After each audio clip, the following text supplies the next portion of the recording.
On va commencer par dire merci à tous les sponsors, quelle que soit leur couleur, qu'ils soient gold, silver, bronze ou platinum. Sans eux, on ne serait pas dans cette très grande salle. C'est ma première dans une très très grande salle. On va parler de ça. J'ai déjà fait ce gag-là, donc je veux bien que ça ne recommence pas. On va parler de ça. Dis manager, pourquoi tu décides encore? Et je veux bien, pour commencer, si vous êtes d'accord... alors d'abord, j'ai envie que ce soit plus un échange. Enfin, autant que vous posiez vos questions quand vous avez envie de les poser. Et j'aurais tendance à bien vouloir vous poser deux questions. Est-ce qu'il y a des managers dans cette salle? Voilà. Est-ce que certains d'entre vous veulent bien nous dire pourquoi ce titre les a suffisamment attirés pour qu'ils viennent s'asseoir dans l'amphi?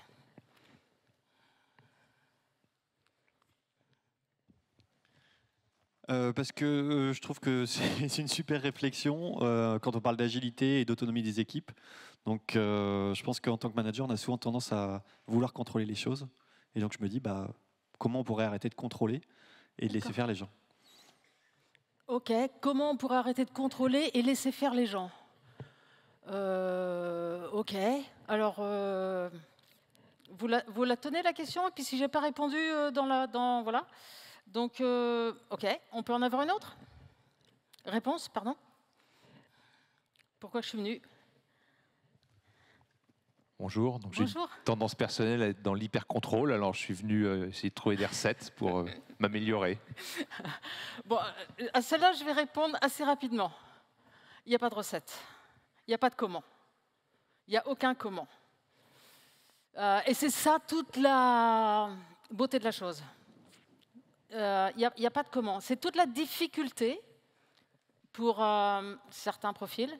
Et en même temps, je disais à Rachel, il est peut-être quelque part, tout à l'heure, je disais, merci Rachel, je disais Rachel, c'est invendable.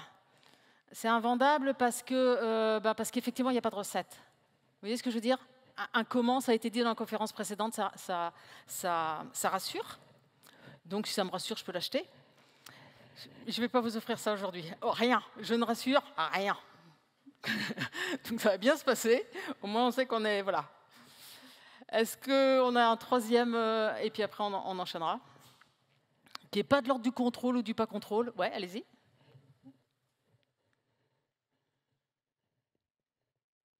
Bonjour. Moi, je dirais même, dis-moi, collaborateur, pourquoi tu ne décides pas encore?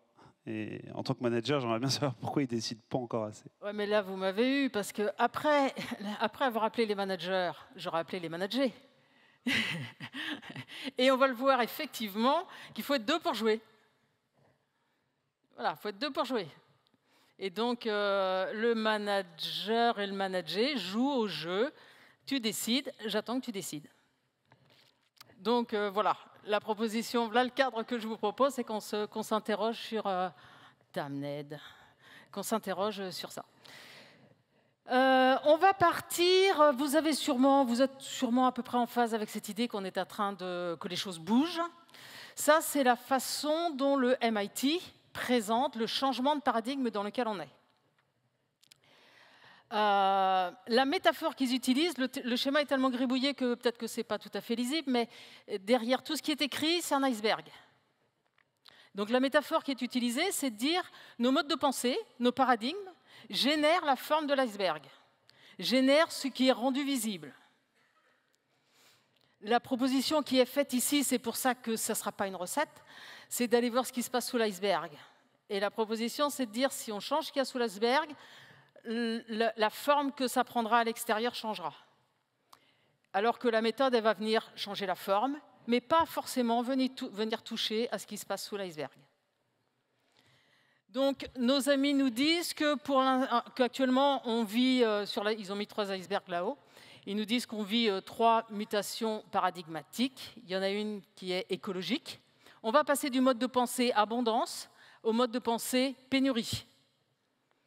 Le deuxième changement, c'est un changement sociétal. Il n'est pas impossible que... donc là, ce qu'il dit, c'est qu'on s'est séparé des autres. Et l'exemple qu'il donne, c'est que... Enfin, ce n'est pas un exemple, hein, c'est le constat qu'ils font, c'est que la façon dont un petit nombre de personnes ont en possession un grand nombre de richesses alors que beaucoup de personnes sont pauvres, un système qui a atteint ses limites.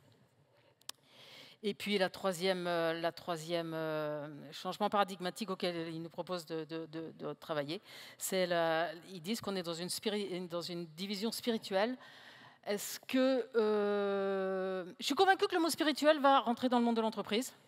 Voilà, ça prendra le temps que ça prendra, c'est pas très grave. Mais il faudrait juste qu'on se mette d'accord sur spirituel, surtout en ce moment. Qu'est-ce que vous entendez par spirituel?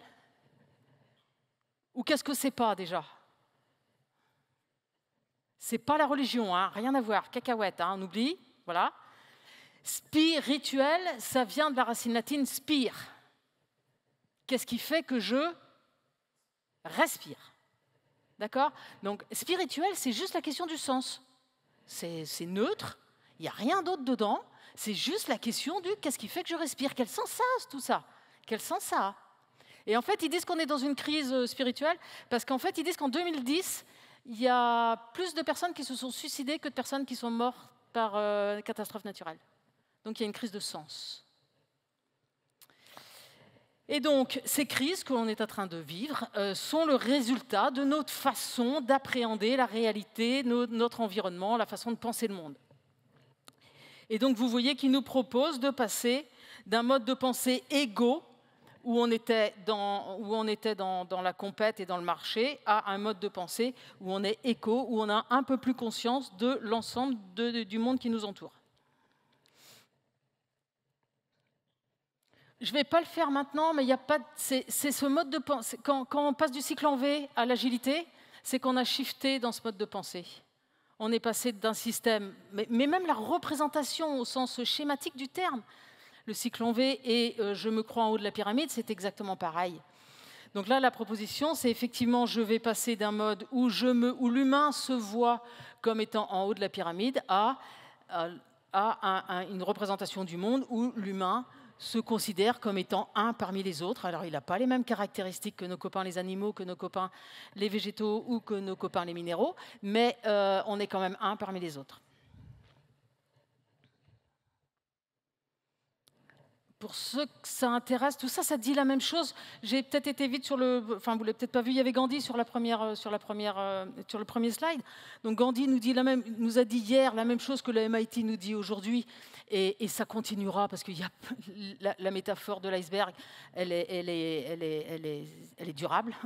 C'est notre façon de penser qui génère le monde extérieur. Donc, nos amis de Peter Senge, la 5e discipline, levier des organisations apprenantes, à moins d'influencer les représentations mentales et les schémas mentaux des grands décideurs, nos différents scénarios ne serviraient à rien.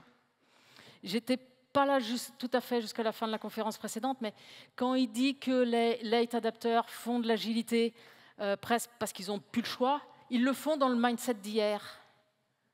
Ils ne le font pas dans le mindset de l'agilité, ils le font dans le mindset du cycle en V. Et c'est pour ça que ça rentre à la chaussure, enfin ça rentre très difficilement. Et c'est exactement ça, c'est le schéma de pensée. Ce n'est pas ce que l'on fait qui compte. C'est pas ce que l'on fait qui compte. On peut faire de l'agile, mais c'est être. C'est la dimension avant qui va donner le résultat ou pas. Donc, je vous livre ma pensée. Qu'est-ce qui me pousse à parler de la décision? Eh bien, ce qui me pousse à parler de la décision, c'est parce que j'en ai marre qu'on utilise tous ces jolis mots, qui sont la bienveillance, l'intelligence collective, le sens, qu'on les utilise à tort et à travers dans les collectifs, et qu'en même temps, on croit que le manager ou le décideur ou le directeur doit toujours décider. Je fais le pari que ce n'est pas cohérent. Je fais le pari que cette bienveillance qui croit que le codir doit décider est une bienveillance bullshit. Ce n'est pas de la vraie bienveillance. Je fais le pari que si on croit vraiment à l'intelligence collective, on sait que la décision n'est pas la réponse. Et que l'enjeu, qui coûte beaucoup plus cher, mettons-nous d'accord, qui coûte beaucoup plus cher aujourd'hui, parce qu'on ne sait pas encore le faire, L'enjeu, c'est d'apprendre à travailler en intelligence collective. Et l'intelligence collective, dans la pyramide, c'est la décision. L'intelligence collective, dans le mode de pensée éco, c'est chacun se retrouve dans l'orientation qu'on se donne ensemble. C'est beaucoup plus exigeant. Je n'ai pas dit que c'était mieux, je n'ai pas dit que c'était moins bien. On est juste arrivé à un stade de maturité où on peut apprendre ça si on a envie. Et j'ai bien dit si on a envie. C'est-à-dire qu'il n'y a aucune obligation. Est-ce qu'il y a des questions ou c'est OK? C'est bon jusqu'à là? Alors, si on se pose la question de où on part, d'où on part, pardon. Donc étymologiquement, décider, ça veut dire couper, retrancher, ôter. C'est l'un ou l'autre. Vous voyez bien, on coupe le truc. On choisit ça et pas ça. On prend ça et pas ça. On le sait tous. Et inévitablement, ça génère une forme d'exclusion. Inévitablement. Donc vous voyez bien que ça ne peut pas être intelligence collective. Ou alors on n'a pas la même définition d'intelligence collective. Donc décider, c'est un mode de pensée où. La vision partagée, c'est un mode de pensée et. C'est aussi simple que ça. C'est vraiment aussi simple que ça. Je vais juste redire que vision partagée, ça s'apprend, enfin je ne vais pas le redire parce que je ne l'ai pas encore dit, mais vision partagée, c'est un truc qui ne s'apprendra pas dans les livres. Aucune formation ne vous proposera la vision partagée. Aucune méthode, aucune recette ne permettra ça. Parce que dans vision partagée, il y a voir.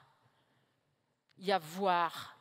Et le petit 1 du petit 1 de la vision partagée, c'est de voir que Pierre, il voit ça, que Paul, il voit ça, et que Julie, elle voit ça, et que si j'arrive à ajuster ce que ces trois-là me disent, ça fait quelque chose qui va devenir cohérent. Et ça, c'est de la créativité pure. Ce n'est pas du domaine de la recette.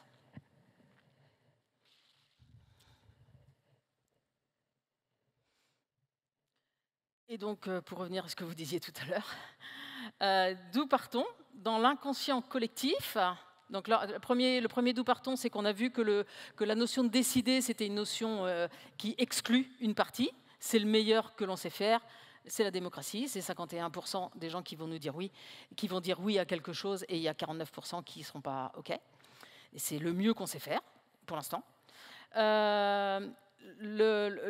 Dans le monde de l'entreprise, d'une manière générale, le manager est quelqu'un qui doit décider. Il est pris dans ce schéma de pensée-là.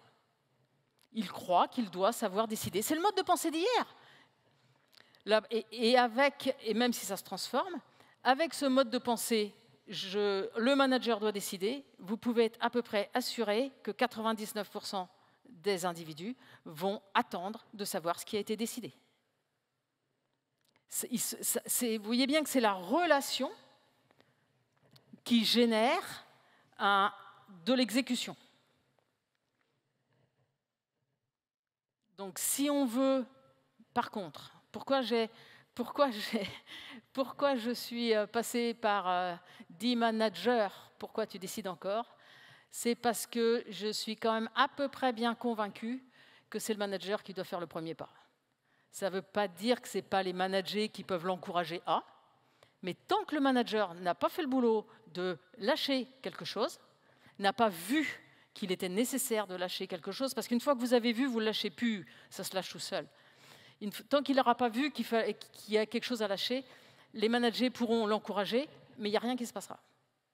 C'est exactement comme à une époque, dans des ESN, et certains d'entre vous, voilà, les copains de l'agilité que vous êtes, ils se sont dit, tiens, on va aller voir les managers, et puis on va leur dire qu'on pourrait appliquer ça au management, au plus large que... Voilà. Mais c'est jamais passé. Enfin, c'est jamais passé. En tout cas, moi, je n'ai pas vu d'exemple où c'est passé. Parce qu'effectivement, ça n'a pas bougé.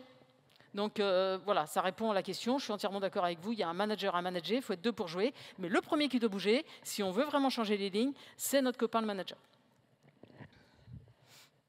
Parce qu'il montre l'exemple, inévitablement.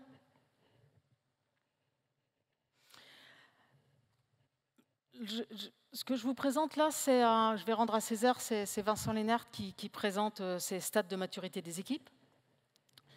Donc il y a 3 stades de maturité des équipes. Je fais un tout petit peu de teasing pour le 3e, pour certains d'entre vous connaissent peut-être.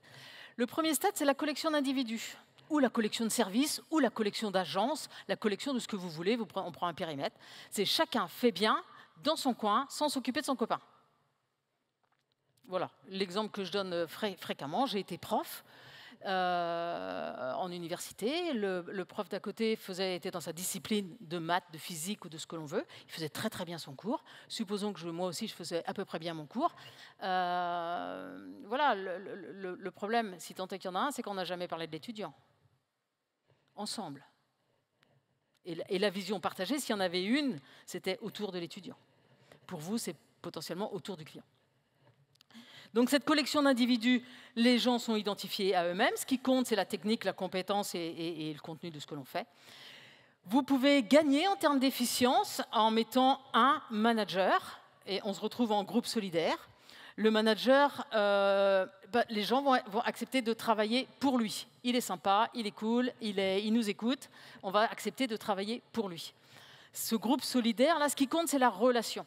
Et je trouve qu'il y a pas mal de boîtes aujourd'hui, en plus avec cette bienveillance que je n'aime pas, ces relations que l'on travaille dans les entreprises, parce que les entreprises ont besoin de fidélité de la part de leurs collaborateurs, on en rajoute. Mais ce groupe solidaire, là, il ne faut pas être bac plus 12 pour s'apercevoir que c'est juste une pyramide vue du dessus. Hein. Ça ne change pas grand-chose. Mais voilà. Et le danger, et ça j'ai pu le constater, le danger c'est que si vous changez le bonhomme bleu et que vous mettez un bonhomme rouge à la place, et ça arrive souvent que dans les entreprises les directions évoluent, et si on n'a plus envie de bosser pour le bonhomme rouge, ça revient en collection d'individus. Donc pour le groupe solidaire, ce qui compte c'est la relation. Et le stade de maturité 3e, celui qu'on va viser dans cette intelligence collective dont on parle, là les 2 premiers, il arbitre, hein. Il tranche, il arbitre. Et ça se passe très bien.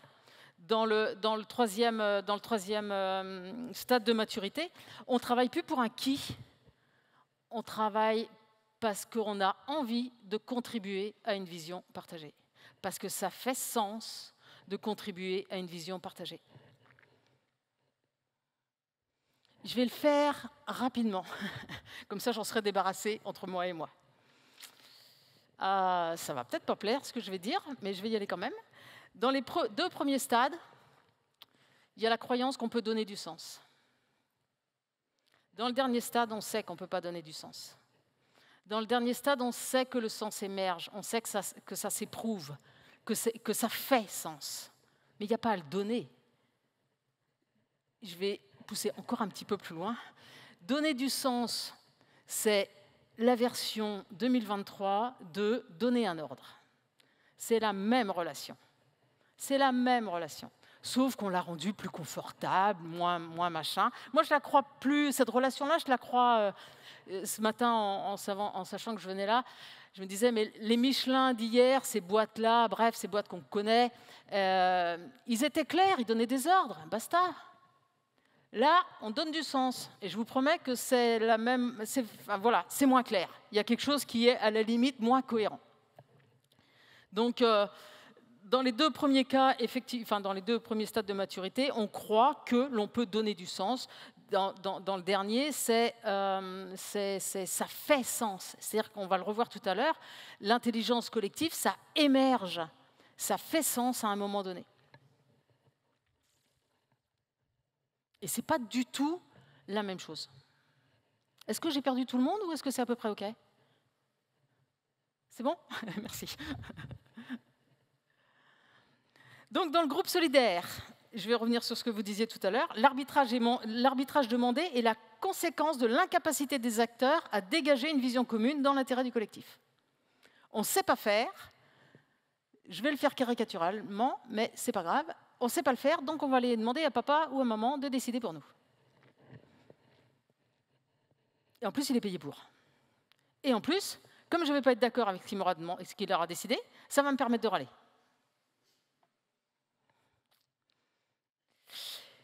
Donc, on est coincé dans un schéma de pensée.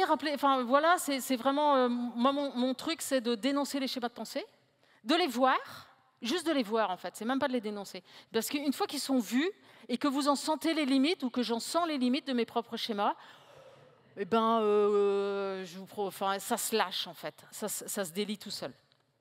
Mais l'enjeu, par contre, c'est de les voir. Donc, on est coincé dans le schéma « le manager décide, j'attends », coincé dans un jeu de pouvoir.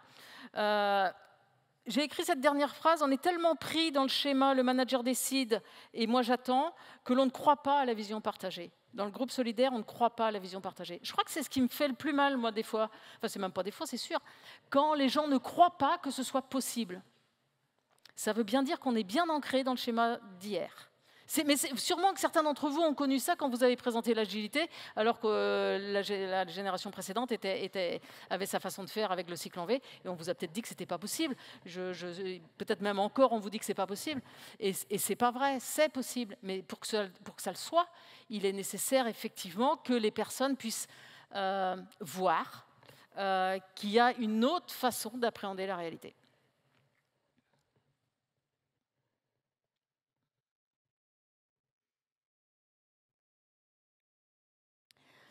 Donc, voilà ce que je pouvais dire sur la collection d'individus et le groupe solidaire. Et maintenant, on va regarder, si vous voulez bien, ce que c'est qu'une vision, et en particulier une vision partagée. Je suis obligée de demander de rallumer les lumières, si vous voulez bien. Je veux bien que vous me disiez ce que c'est que pour vous une vision et ce que c'est pas. Parce que comme le mot, il est utilisé partout, je vous promets qu'il est hyper galvaudé. On met tout dedans. Et donc, ce n'est plus une vision. Ce n'est plus la définition de ce que c'est qu'une vision. Est-ce qu'il y en a qui peuvent se lancer pour me dire ce que c'est qu'une vision?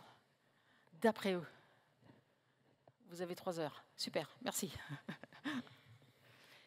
Il est quelle heure? S'il vous plaît.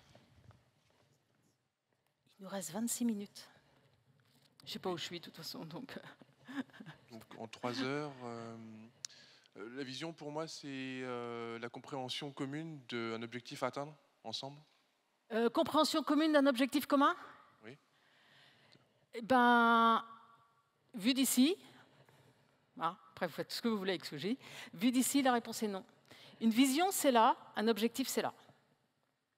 Ma vision, c'est que je dois... Je prends souvent cet exemple-là. Ma vision... voilà, on va le faire autrement, j'ai changé d'exemple. Ma vision, c'est que je dois faire du sport. Pour des raisons XY, le moment est venu que je fasse du sport. Mon objectif, c'est de faire, je sais pas moi, le marathon de New York ou le Tour-en-Cours dans 2 ans. Comment? Même pas en rêve. C'est des niveaux différents. Un objectif, c'est du niveau de ce que je vais faire. Une vision, c'est du niveau de mon intention. Et il y a souvent confusion. On pourrait avoir la même vision de faire du sport et on pourrait avoir des objectifs différents. Rien à voir. Maintenant que j'ai dit non à un monsieur, il y en a quelqu'un qui veut bien rejouer. Parce que c'est une façon d'apprendre les choses.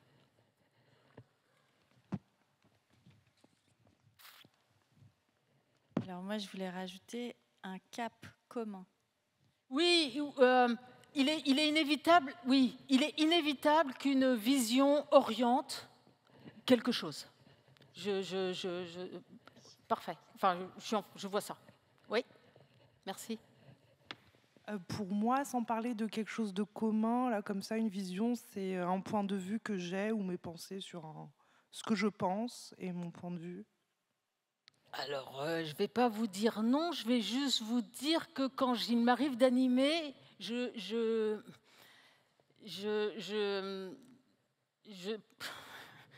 vais passer mon slide d'après. Merci. Mon petit combat du moment, c'est exactement ça. Une vision n'est pas du domaine du « je pense ». C'est tout. Une vision n'est pas du domaine du « je pense ».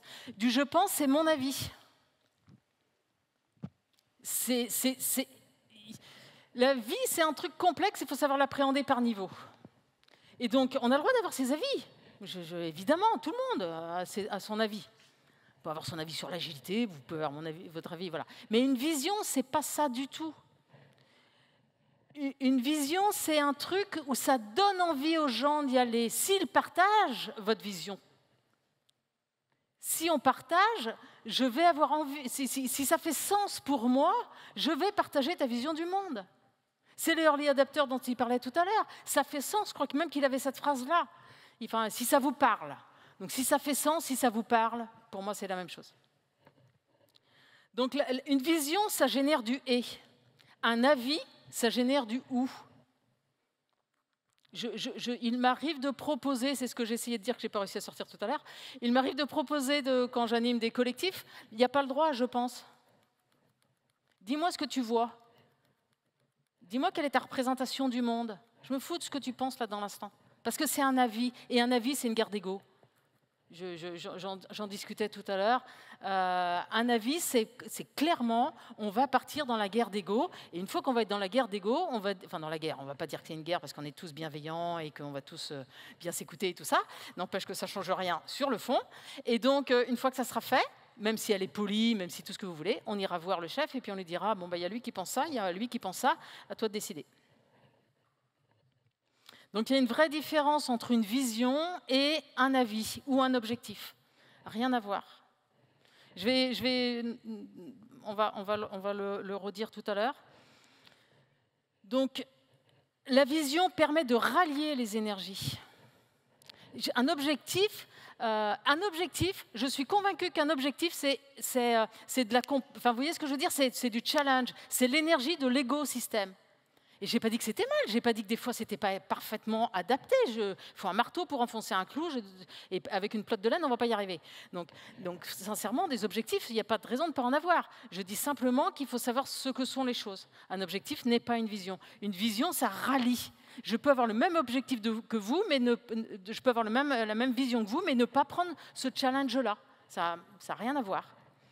La vision permet de rallier les énergies, de rassembler les aspirations, de susciter l'engagement. Vous voyez ce que je dis? C'est susciter l'engagement. Vous ne pouvez pas engager l'autre. Vous ne pouvez rien faire. L'autre, il est suffisamment grand pour s'engager s'il a envie.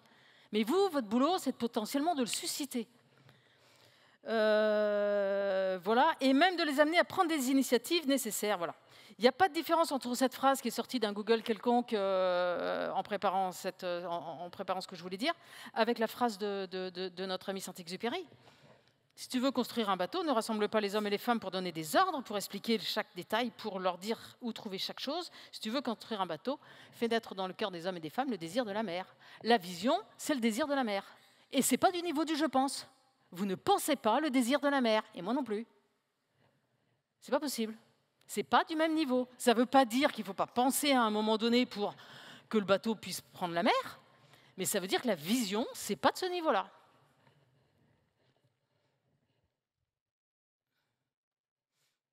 Donc une vision, et une vision va tout de suite, ça entraîne un schéma de pensée qui n'est plus j'attends, qui est prendre des initiatives.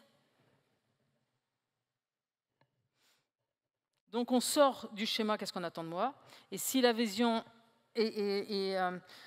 oui, j'essaye, certains d'entre vous connaissent le Start With Why de Simon Sinek. Je crois que c'est pas que je crois, j'ai la conviction profonde que le stade d'après Start With Why, qui est un très très bien que j'utilise et qu'il est nécessaire d'utiliser, le coup d'après, c'est d'où ça parle en moi. Est-ce que ça parle depuis ma tête ou est-ce que ça parle depuis ailleurs? Est-ce que c'est un je pense? Est-ce que c'est mon avis? Est-ce que je défends quelque chose? Ou est-ce que j'ai le désir de la mer et j'ai envie que des copains qui viennent avec moi sur le bateau? Ça n'a juste rien à voir. Hein. On refait le monde un peu? De toute façon, hein. Vous la voyez bien, cette phrase-là? J'ai une question pour vous après. Donc vous pouvez la relire, si vous avez envie, attentivement. J'ai une petite question pour vous après.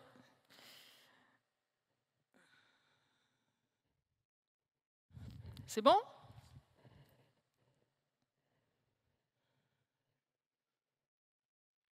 Où est-ce qu'il est planqué? Parce que c'est subtil. Hein. Allez-y. Et même de les amener, exactement, et même de les amener, mais non, ils vont y aller tout seuls.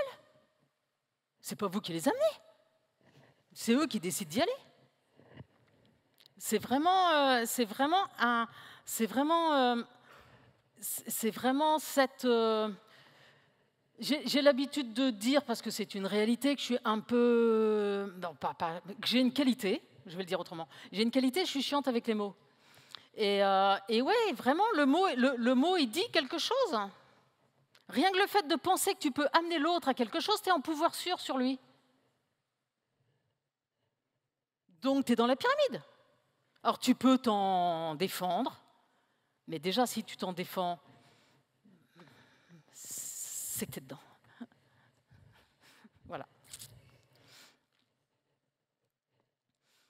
Donc ça, en termes de look, c'est le même que tout à l'heure. Donc c'est nos amis du MIT, c'est la théorie U du MIT. Bon, voilà, c'est une méthode. C'est une méthode. Sauf que tout en bas de la théorie U, retreat and reflect, allow the inner knowing to emerge, là, il n'y a pas de recette. Leur proposition, c'est de dire, c'est pas ce que l'on dit qui compte, c'est d'où je le dis en moi. Et en fait, ce qu'ils disent, c'est que si on a de l'impact, l'impact, ça vient de où je parle en moi. C'est tout, c'est aussi simple que ça. En France, là, vous avez le truc en français. Le succès de ce que je fais comme leader innovateur dans le changement dépend du lieu intérieur, dépend de la source à partir de laquelle j'opère. Donc, si j'arrive dans une réunion, par exemple, moi, on peut le voir, vous l'avez vu, je l'ai vu, nous le voyons. Si on arrive dans une réunion et que y en a un qui joue, enfin, il joue plus ou moins subtilement, c'est moi qui vais décider à la fin. Voilà, qu'il l'ait exprimé ou pas. Voilà, s'il suffit qu'il le porte en lui, voilà, c'est mort. J'ai une boîte là où il voudrait aller là, mais il contrôle tout, il ne voit que ce qui ne va pas dans le système. Ça ne peut pas marcher. L'intelligence collective, ce n'est pas de voir ce qui ne va pas, c'est de voir ce qui va et de savoir l'articuler.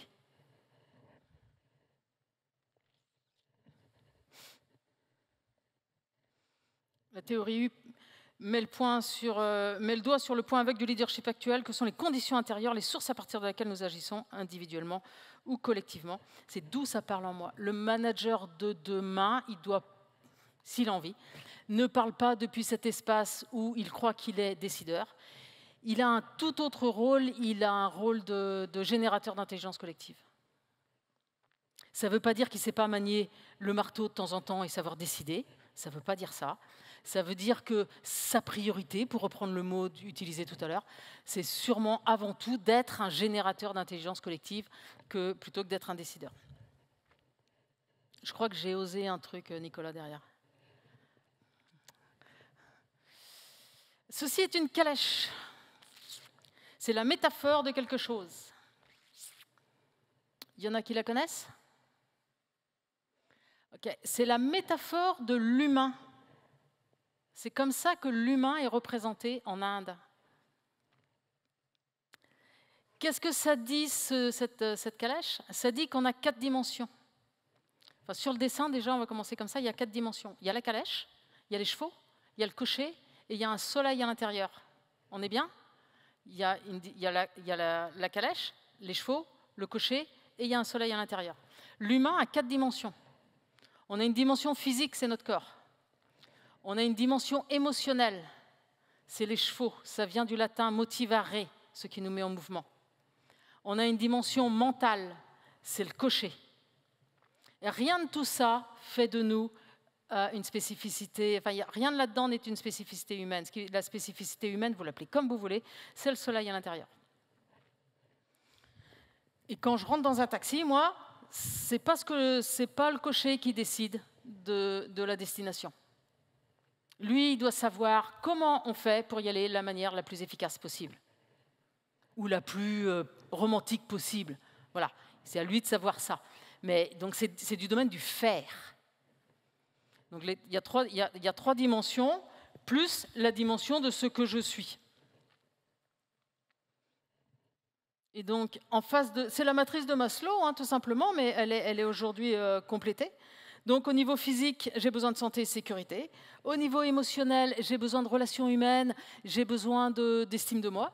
Au niveau mental, j'ai besoin de me prouver que je suis capable de réaliser des choses.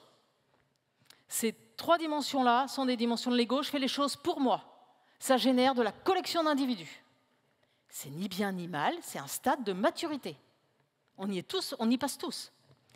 Ce qu'on est juste en train de potentiellement voir, c'est qu'on peut faire un petit saut en ce moment et de passer à une autre dimension qui est qu'on a tous besoin de grandir, que si ce que je fais fait sens, eh ben, je passe de meilleures journées.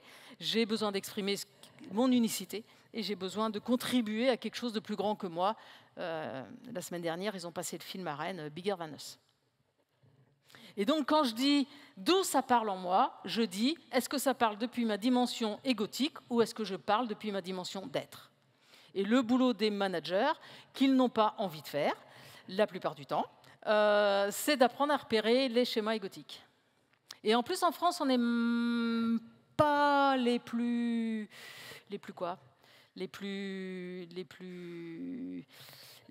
pressés de faire ça.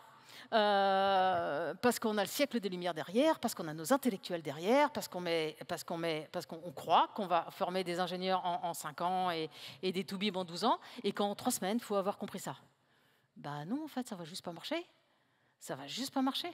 C'est un travail... c'est un travail un peu de tous les jours, et c'est un travail qui est... Enfin, c'est un travail... Si vous l'abordez par le travail, ça ne marchera pas. C'est soit que ça vous parle et vous allez rentrer dedans, soit que ça ne vous parle pas, et puis effectivement, c'est pas grave. Donc d'où ça parle en moi? Il y a la dimension d'être, là je partage ma vision du monde. La dimension égotique donne son avis, qu'il appelle vision. C'est pour ça que j'ai fait cette petite mise au point tout à l'heure, qui est... parce qu'on voit souvent ça. Comme le mot est galvaudé, comme je disais, on voit souvent dans les collectifs aujourd'hui que ça transforme un avis en vision et que ça va chercher à le défendre. Il n'y a rien à défendre. Il n'y a rien à défendre. Dans le domaine de la vision, il n'y a rien à défendre. C'est vraiment ce que dit Simon Sinek, c'est-à-dire que j'ai un rêve de Martin Luther King. Il n'y avait aucun réseau de communication qui ont fait que les mecs sont venus jusqu'à lui et qu'ils étaient aussi nombreux. Voilà. Mais par contre, ils partageaient leur vision du monde et ils ne savaient absolument pas comment ils allaient faire.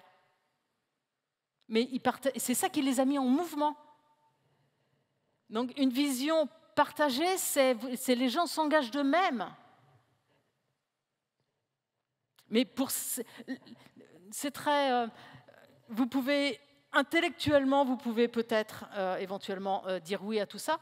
Vous allez peut-être aussi éventuellement à devoir vous batailler avec votre ego si tout ça vous parle, parce que lui, il existe pendant ce temps-là.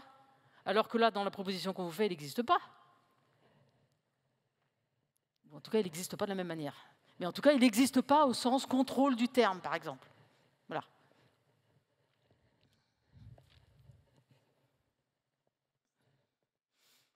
Donc, on ne peut pas ne pas être, on peut pas, pour revenir à ce que je disais tout à l'heure, on ne peut pas être d'accord ou pas d'accord avec une vision. Ça n'existe pas, vous voyez bien que la phrase, elle n'a pas de sens. On ne peut pas être d'accord ou pas d'accord avec une vision. Vous avez le droit d'avoir le désir de la mer ou de ne pas avoir le désir de la mer.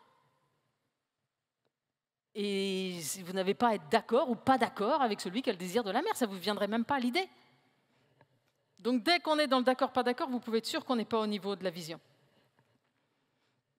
Par contre, dans la dimension égotique, effectivement, on défend son point de vue. Et c'est vraiment 2 dimensions différentes. Je peux dire que le manager d'hier était un décideur, et c'était très bien comme ça. Je n'ai pas dit que ça serait mieux demain. J'ai dit qu'on est en train d'apprendre à potentiellement devenir un générateur d'intelligence collective en tant que manager. Et pour pouvoir devenir un générateur d'intelligence collective, il va falloir apprendre à repérer les schémas égotiques.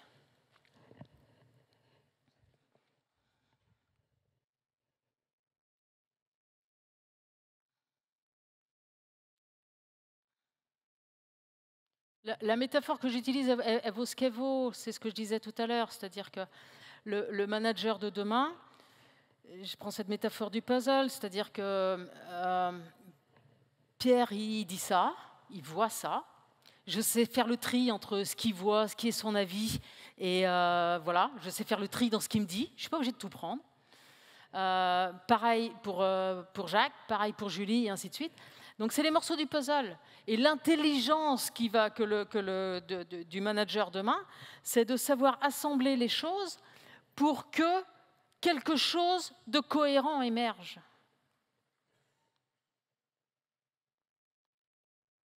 C'est ça la proposition. Et j'ai écrit cette phrase, la vision émerge, le mental est inopérant. Il n'y a pas de je pense dans l'histoire. Vous avez peut-être fait des potes. On voit que le petit bout, il va là. On voit que ce morceau-là, il va là.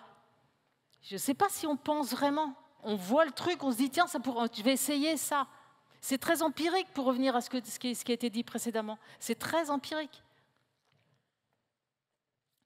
Donc la vision, je ne sais pas s'il est dans la salle ou pas, mais par exemple, définir une vision, non. La vision, ça émerge. Définir une vision, ça veut dire que le cocher est aux commandes. Et lui, c'est lui qui va définir quelque chose. Là, la proposition, c'est que ça émerge. Le truc naturel, c'est que ça émerge.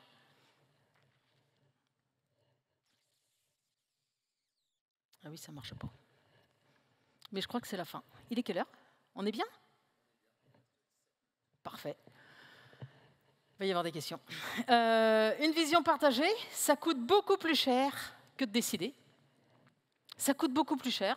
Il y a pas... parce que décider, ça peut se faire... Enfin, vous voyez ce que je veux dire dans l'histoire, quoi, hein. Ça coûte beaucoup plus cher parce qu'il faut écouter les parties prenantes, parce qu'il faut savoir les écouter, parce qu'un jour, il va vous dire ça, et puis vous allez comprendre que le lendemain, ce qu'il a vraiment voulu vous dire, et donc vous allez le remettre dans le jeu, ça va être le mode itératif. Et c'est ce qui fait que si je suis, on en parlait aussi tout à l'heure, c'est-à-dire que si je suis dans le mindset, le manager décide, et que je n'arrive pas facilement à l'intelligence collective, bah forcément que je reviens en arrière, parce que j'ai une pression. Je veux dire, moi, je peux comprendre que les décideurs se fassent prendre par la pression, hein, du temps et de l'argent, il paraît que c'est les mêmes mots. Par contre, si on arrive à passer ce cap-là, ce qu'on y gagne, c'est que chacun s'y retrouve. Et donc, vous gagnez énormément après en management, en coûts managériaux. Parce que les gens font, parce qu'ils savent qu'ils ont été inclus dans le système et que ça leur va bien de contribuer à ça. Donc, je me sens faire partie d'eux.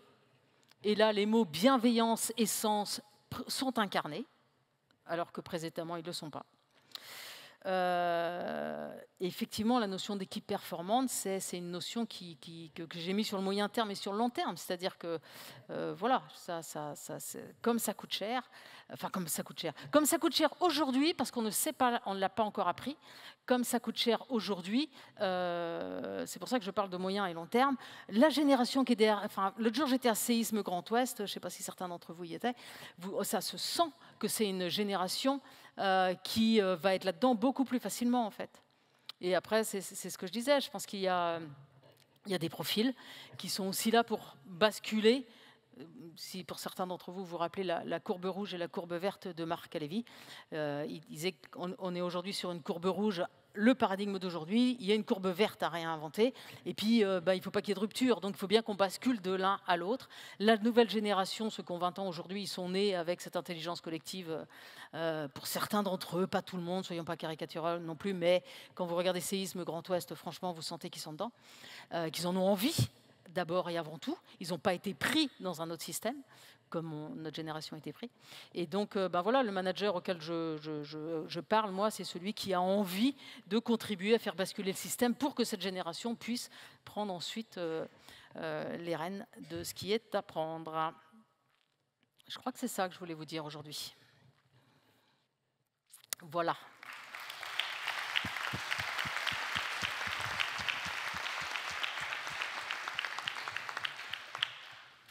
Et donc, on a 5 minutes de questions? Oui, alors est-ce que j'ai répondu à la question? En partie. Je vais peut-être paraître un peu cynique. Allez-y, Est-ce si que ça vous c'est fait plaisir. est-ce que c'est pas un peu idéaliste, cette vision? Non. J'ai l'impression, non, d'une expérience personnelle, que... mais oui, la réponse, au moins, elle est directe, comme la question, c'est bien. Que je ne sais pas si tous les individus ont les leviers de motivation ou les envies de se bouger, justement, pour atteindre des visions comme ça. Ah ben là, je vous suis aussi. Ouais, d'accord. Voilà. Mais c'est pas pour ça que la vision est idéaliste. Une vision en soi est une vision. Vous voyez ce que je veux dire? Après, il y a ceux qui vont y adhérer et ceux qui n'y adhéreront pas. Et je suis en complet. Et c'est intéressant parce que je me suis fait prendre à ce jeu-là au démarrage. Et c'est pour ça que tout à l'heure j'ai bien dit, c'est des stades de maturité. Voilà. Et donc à partir de là, oui, on est complètement aligné. Bien sûr, tout le monde ne jouera pas à ce jeu-là. Mais ça n'en fait pas de l'idéal. C'est ça que je voulais vous dire. Oui, merci. Merci beaucoup. Moi, j'avais une question. Tu disais que tu étais optimiste, ou du moins que tu pensais que la tendance était avec un peu plus de spiritualité dans les prochaines années. Est-ce que ça vient juste du fait de ce que tu as dit de la nouvelle génération qui arrive, ou est-ce qu'il y a d'autres choses qui te font dire qu'il y a des choses qui changent?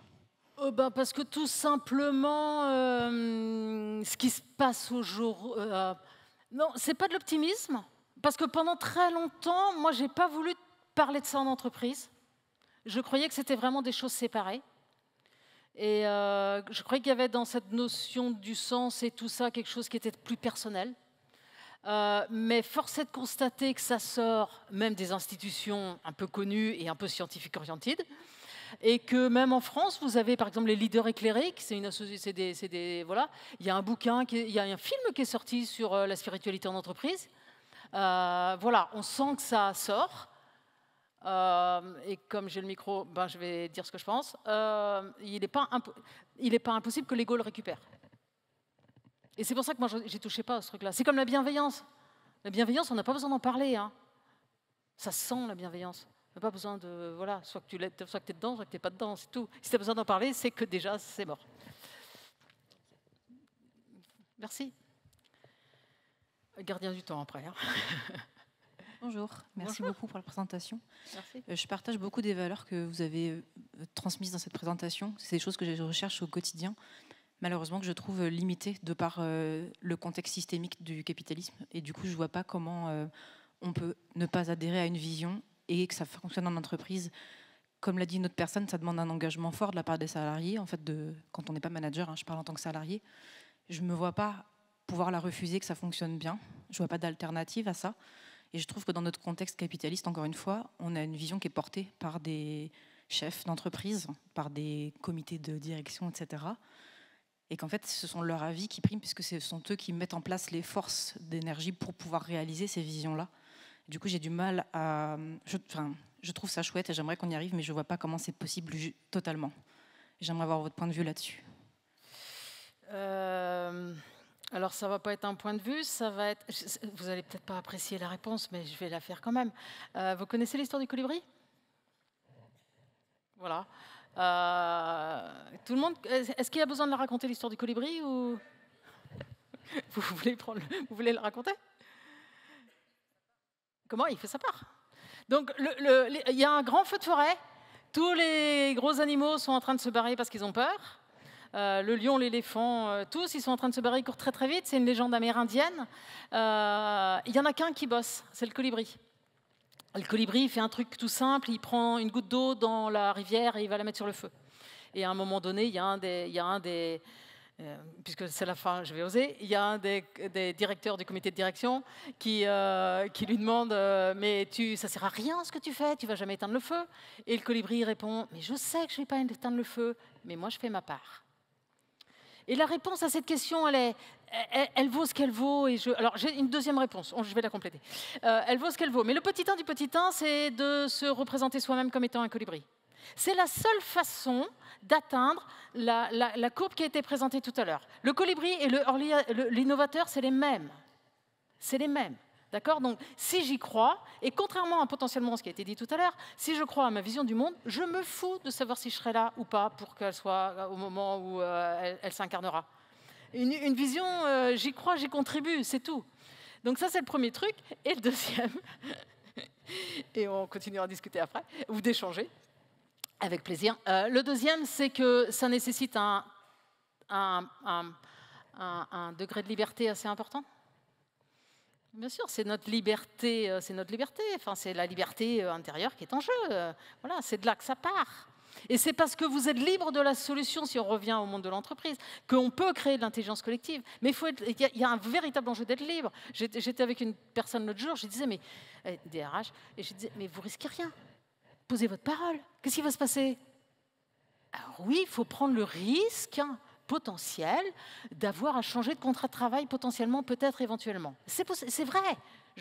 Voilà. Et c'est pas vrai qu'à tous les moments de la vie, on peut se prendre ce risque-là. C'est pas vrai. Il y a des moments où il y a des enfants, il y a un emprunt, il y a tout ce que l'on veut, qui font que je vais pas le... Voilà. Mais n'empêche que si j'ai ça en moi, un jour, il y aura l'opportunité de le faire. C'est sûr. C'est OK?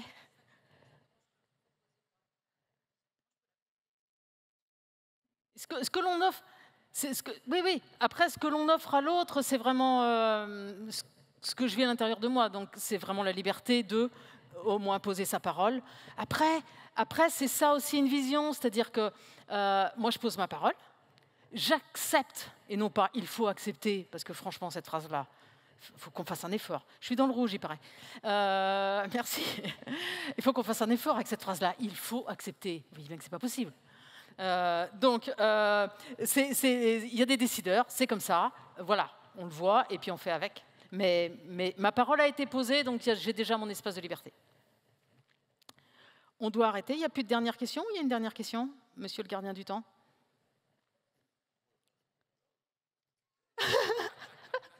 Il y a quelqu'un dans la salle après ou pas? Il y a une pause, donc si vous voulez qu'on passe la pause ensemble, on la passe ensemble. Okay.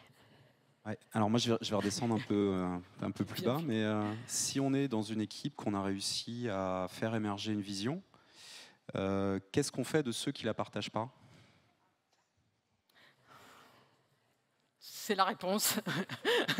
Regardez, la réponse en direct.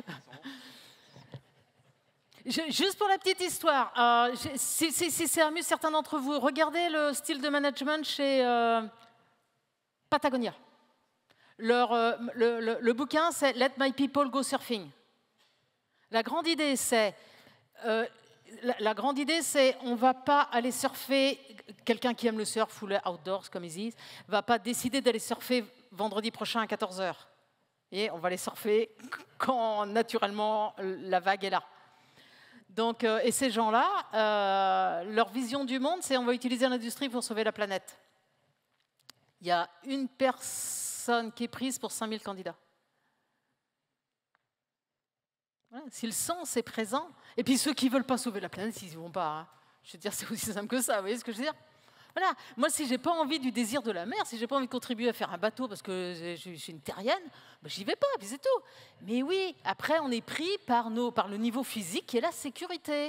Et mon CDI et mon salaire, on est pris dedans. Oui, le boulot qui est à faire aujourd'hui va être un peu de potentiellement... voilà, et encore une fois, il y a des moments dans la vie où on peut et d'autres où on ne peut pas.